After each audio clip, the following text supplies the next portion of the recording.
Good morning from Toronto. How to do business immigration from Pakistan to Canada. We will delve into this topic today with some real-life samples. Let's get started. Just a quick reminder before we start. Please note that whatever you hear in these live sessions or any content you see on social media by Sabirov's law firm is general information only and not legal advice. While we may use certain real-life scenarios or legal cases for learning purposes, it is important to remember that this does not constitute a legal opinion. For personalized legal advice, please consult with your lawyer or hire a Canadian immigration lawyer. Now, let's get back to our show. According to the report from Canada Mortgage and Housing Corporation, Canada needs 3.45 million more homes by 2030 because of the population growth and huge housing demands. So what does it mean for foreign business owners? It's a great opportunity to enter the Canadian construction sector and relevant sectors and do business in Canada. You can see that there's a huge demand, and this demand will only increase as the years go by. I strongly suggest that you read this article by Globe and Mail and also read the report by Canada Mortgage and Housing Corporation. You will find a lot of relevant data, analysis, and numbers so that you can make an informed decision whether or not you should be doing business in the construction sector in Canada. So the second piece is an RBC Thought Leadership report. This piece claims that Canada's economic engine is gearing down, and it gives a lot of data, province by province, for you to read and make the right decision. So I suggest that you go and read this and see what's going on in Canada's economy. And what I like of this report is it goes from province to province to see the real growth, real GDP growth, and so on. For example, British Columbia, Alberta, Manitoba, Ontario, and so on. So this is a good piece for those who want to have a macro analysis of Canadian economic situation. Are you constantly on the move, managing your business, and looking for a convenient way to stay informed about expanding your business to Canada? Look no further. Introducing Speaking of Canada, the podcast that keeps you in the loop on all things related to Canadian business immigration, delivering the latest news and valuable tips and captivating interviews, no matter how busy your schedule gets. Speaking of Canada has got you covered. Welcome back. We have a lot of interest from entrepreneurs from Pakistan asking us about how can I do business in Canada? What are the pathways for business immigration? Actually, looking at the statistics of visitors to our website, Pakistan is definitely in top 10 of countries that are visiting Sabirovs.com website. Now let's get started with our presentation. Today we will be talking about business immigration from Pakistan to Canada and focusing on business immigration programs. Now let me start with why immigrate from Pakistan to Canada. Based on our research and the sentiments and the feelings of our potential clients and existing clients from Pakistan, these are the reasons why you should consider immigrating from Pakistan to Canada. First, Canada is one of the most welcoming countries for immigrants. It has been so and it remains so. If you see the wider Western world, this is one of the most welcoming countries in terms of immigration. Although things are changing a little bit, we should acknowledge that too.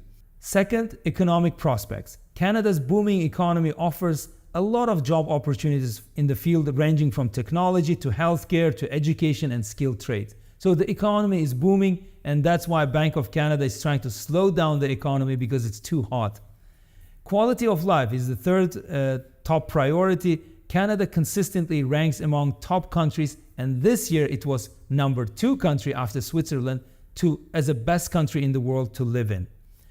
Then educational opportunities for yourself and your generations to come, for your children and spouses.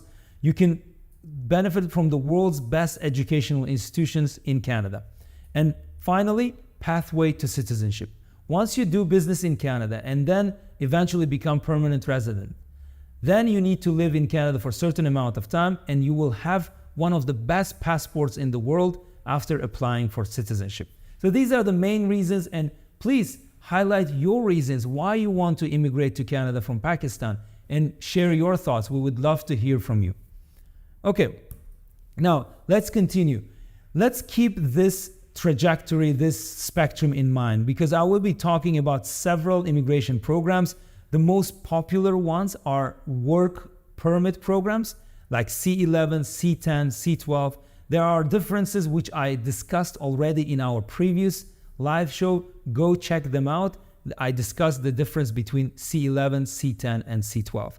Also, among Pakistani entrepreneurs, the startup visa program is very popular. Provincial entrepreneur streams is one of the preferred ways. And also, I would suspect that by the end of 2023, Immigration Minister promised a new program, new innovation stream. So that stream will also become one of the favorite immigration programs of Pakistani entrepreneurs and business owners. So now let me go from one program to another so that I can highlight what is all about and give you some samples. You can come from Pakistan to Canada on intra-company transfer work permit. The companies in Pakistan that are looking to expand their businesses in Canada, they can choose ICT program, intra-company transfer program, which allows them to move their executive, managerial, and specialized knowledge staff members to Canada. Also, after working in Canada for some time, those individuals can pursue permanent residence program. So what are the benefits of ICT? You can see here as advantages of the program is that you live and run your business in Canada. You can bring your family to Canada. They can benefit from free education and free healthcare. Also, no minimum investment is required, but you need to be reasonable. If you want to expand your business from Pakistan to Canada, you need to allocate certain amount of money, and I will give you some samples of our real life clients who did this very successfully. And also, no physical presence is required. So it's understandable that a foreign business owner may operate in Pakistan and may operate in Canada through ICT, intra-company transfer, but you don't have to physically locate yourself all the time in this country. So international travel and business negotiations, these are all common realities of a businessman's life. You can travel and no physical presence is required in Canada under this program. Also, there's an option to transfer key employees, as I mentioned, from home company in Pakistan to your Canadian operations. It's a relatively speedy process. We've dealt with many ICT programs and applications. They are relatively fast compared to other programs. And I'll give you some examples of that. And finally, options to stay permanently after 1 year at least, and then you can seek what permanent immigration programs are available for you. Let me give you some examples. This usually intra-company transfer is coded as C12 application, but now it has changed a little bit. There's C61, 62, and 63. Usually it's C62 work permit. This is an example of our client that we have successfully brought to Canada. He was from Pakistan. He had spouse and 3 children. As a result of our application, we got 2-year intra-company transfer work permit, an open work permit for the spouse, and children got their own status study permit and visitor records. The business itself was a successful packaging venture in Pakistan that wanted to expand to Canada. So it's a packaging industry, and they allocated $200,000 for their Canadian expansion. 200,000 Canadian dollars was sufficient. And we applied in February of 2023 and got approved in June 2023. So this is one example. Second example is, again, a family from Pakistan, spouse with 3 children, an intra-company transfer work permit, open work permit for the spouse, and relevant status for the children. Business was in sporting goods wholesale. They established in Toronto, so they produce the sporting goods in Pakistan. They will be selling to the North American market, including Canada, US, and probably Mexico, by locating themselves in Canada and selling to those markets. The initial investment allocated for this venture was $320,000 of investment in Canadian dollars. Again, we applied in February and got approved in June. So very similar cases in terms of intra-company transfers. Let me also discuss the C11 work permit. Why C11? Again, very popular. And in this presentation here in this spectrum, I want you to remember that C11 is usually applicable for those who don't have an active and successful companies in their home countries. But they're entrepreneurs. They have capital, they have a business plan, or they will create a business plan based on their research of Canadian market. They have experience of running a business, but they don't have an existing business. So they will be the majority shareholder in Canada and apply for C11 work permit. That's also a possibility. So this is for individual entrepreneurs with high net worth, high net worth capital, and experienced managers from Pakistan can look into C11 entrepreneur work permit. We sometimes refer to it as entrepreneur work permit. Sometimes we say it's significant benefit work permit. So it's interchangeably. People use different terminology. This permit allows entrepreneurs to either invest into an existing company, become a partner or the total owner, or start a new one based on their market research and capacity. They can also pursue permanent residency after some time. C11 is the specific code that is used for LMIA exempt category of work permits.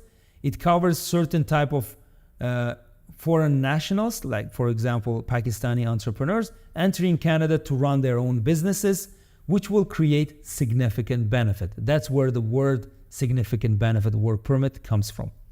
For workers who do not meet the specific consideration of C11, there could be a situation where it's neither intra-company transfer nor C11. So it doesn't squarely fit any of these categories. So then visa officers have the freedom on a case-by-case basis to analyze the broader exemption code, which is C10. I will cover that program very shortly. It can also be used. So C10 and C11 are almost like brothers or sisters in that respect. And C11 covers self-employed people who employ themselves and family members, and they do the responsibilities of an employee, although they own a business. Also, it covers entrepreneurs who hire somebody else to do the employee job, okay? They become the business owners rather than employees. So two categories of business people. Now let's see an example. For example, a Pakistani businesswoman who has been living in the UAE for some time applied for C11 work permit. And she got a work permit to operate her business, canola business in Canada. You can read this story on our website. She got her spouse an open work permit and relevant status for their children. Business background of that applicant was she was a successful worker and employee in the pharmaceutical industry and corporate management. She had a wealth of business management experience, and she wanted to do relevant, like food-related business and produce canola oil in Canada so that she can export it to different markets around the world. The initial investment that she allocated was $250,000 at the minimum, up to $350,000 that we proposed to Immigration Canada, between $250,000 to $350,000. This is the timeline. We applied February 2022 and got approved in April of 2022. So this is another example of C11 work permit. The next one is C10, a brother or sister of C11. This is for the situations where LMIA is not available. There is no specific code, exemption code. So it's a broader term. If this business, this entrepreneur, or the activity brings economic, social, or cultural benefits, you can be covered under C10 work permit. Significant, what does it mean? Significant means that it will provide general economic support for Canada, such as job creation and development of a region or certain location within Canada, advancement of a Canadian industry, specifically maybe technological development, product or service innovation, and so on. Increased health and well-being of Canadians, of local population, regionally or across Canada, and increased tolerance, knowledge, and opportunities, which is more social and cultural benefit, okay? Usually, entrepreneurs who apply for C10 work permit, they focus on economic benefit most of the time. But there's always some social and cultural benefit of any business. Now, another one which I will combine with C11 because it has both elements, startup visa program. Very popular program among Pakistani business owners. You can read more on our website, but this is a very straightforward process. You need to get a letter of support from designated organization. You need to own, as a startup founder, you need to own at least 10% of the shares of the startup. And up to 5 entrepreneurs and founders can join together to immigrate to Canada. Each applicant needs to meet a language requirement of CLB 5, and they need to show proof of funds, depending on the family size, something between $12,000 to $35,000. Why I mentioned C11 at the top of this presentation, of this slide? Because you can apply for permanent residence first under startup visa program, and then in parallel, you can apply for work permit. Usually that work permit is C11 work permit. Recently in June of this year, Immigration Canada announced that they will give open work permit for startup visa founders, but it's not very clear, it's not clear to me at least, whether that will apply also to the new startup visa program applicants, or it applies to those who are in the backlog before June announcement. So the next one is very popular provincial nominee programs, specifically designed for entrepreneurs. I give you an example of BC PNP, British Columbia PNP, but the logic is the same across the board. So entrepreneurs from Pakistan can also consider PNP programs where they have to run a business for a certain amount of time and then they get nominated. The steps through which they go through is very straightforward. This is an example of British Columbia PNP program. Preparation, of course, you need to research. You need to do as much research as possible, whether inside Canada or outside of Canada. You can work with professionals like Sobirov's law firm. We will do thorough research for you. Then you register your interest. You create a profile and complete the registration in BC. And you apply. There's an application stage when you gather all the documents and you apply. Then, as a result of your first application, you get a work permit. Basically, government says, yes, I trust you. Here's your work permit. Why don't you come and run the business? You come and run the business successfully based on the performance agreement that you signed with the province. If you satisfy all the promises and requirements of the performance agreement, then you get nominated. That's when province will say, yes, I like and I encourage and I nominate this Pakistani entrepreneur for permanent residence. And they send the documents to the Canadian federal government. Then immigration occurs and you become permanent residents. But in the meantime, if your work permit expires, you will have to renew that work permit. So this is a basic logic and steps of any PNP program. Of course, there are some nuances here and there, but it's a similar logic across the board. So as you can see, there are 4 major programs that you can apply for. This is ICT, C11 and C10. I combine them together. Provincial nominee program and startup visa program. So these are the overview, and you can see I try to create some formulas in this scenario with PNP. You get a C11 work permit, plus you get a nomination which equals to your permanent residence. It's a journey. I suggest that you be patient, organized, and meticulous. So this is all for me today. Thank you for your participation. Make sure you leave your comments and questions underneath this video, and we will get back to them as soon as we can. Thank you for your participation. See you next week.